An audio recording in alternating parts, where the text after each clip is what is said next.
God gave that gift. So the gifts of Holy Spirit, శుద్ధాత్మని యొక్క వరాలు, they are still available for you and for me. మనకు పరిశుద్ధాత్మ వరాలు ఈ రోజుకు ఇప్పుడు అందుబాటులో ఉన్నాయి. And he is still active. He can heal people, he can give you language, he can call you by name. ఇక్కడ ఒక చిన్న nuance, this is where you need to differentiate.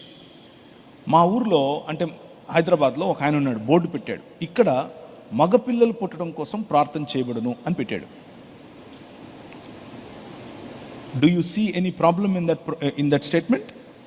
నేను ప్రార్థన చేస్తే మగపిల్లలే పుడతారు.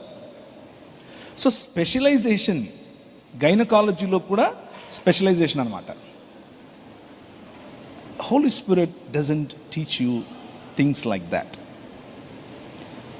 పరిశుద్ధాత్ముడు వాక్యానుసారంగానే, వాక్యంలో ఉన్న సత్యాలే మీకు చెప్తాడు. వాక్యంలో ఉన్న వాక్యాన్ని స్థిరపరచడం కోసం నీకు గిఫ్ట్స్ ఇస్తాడు. ఆ గిఫ్ట్స్ తీసుకుని అంగడి పెట్టుకుంటాను, దుకాణం పెట్టుకుంటాను అని అంటే ఆశీర్వాదమే నీకు శాపం అవుతుంది. God is a blessing to us. నాకు ఆశీర్వాదమీ అని గొనిగితే దేవుడు అన్నాడు, పూరేళ్లను ఇస్తాను, ఎంత ఇస్తానంటే నేను నోట్లో పెట్టుకుంటే ముక్కులేకొచ్చి ఎంత ఇస్తానన్నాడు సంఖ్యాకాండంలో. ఆశీర్వాదం ఇస్తాడు, దాన్ని అంగడి చేస్తే, దాని ద్వారా లబ్ధి పొందాలని చూస్తే, దాని ద్వారా వ్యాపారం చేయాలి అని చూస్తే 33 రాలగొడతాడు కూడా. జాగ్రత్త పడాలి. So to answer my question at a larger level, name calling is a small thing. కానీ the gifts of Holy Spirit, they are still available for all of us.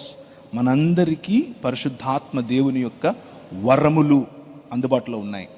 వరములు సంఘ స్థాపన, సంఘ విస్తరణ, దేవుని రాజ్యం కొరకు, అంగడి పెట్టుకోవడం కోసం కాదు. కళ్ళు మూసుకొని లచ్చమ్మ వచ్చిందా, 100 మంది ఉంటే ఒక లచ్చమ్మ గ్యారెంటీ ఉంటుంది. అర్థమవుతుందా? కళ్ళు మూసుకొని దావీదు రానానా, 100 మంది క్రిస్టియన్స్ ఉంటే డేవిడ్ లేకుండా ఎలా ఉంటాడు? ఉంటాడు. ఇక్కడ 11 మంది ఉన్నారా? చూసారా? ఉంటారు. అది అలాంటి చీప్ ట్రిక్స్ దేవునికి అవమానకరం.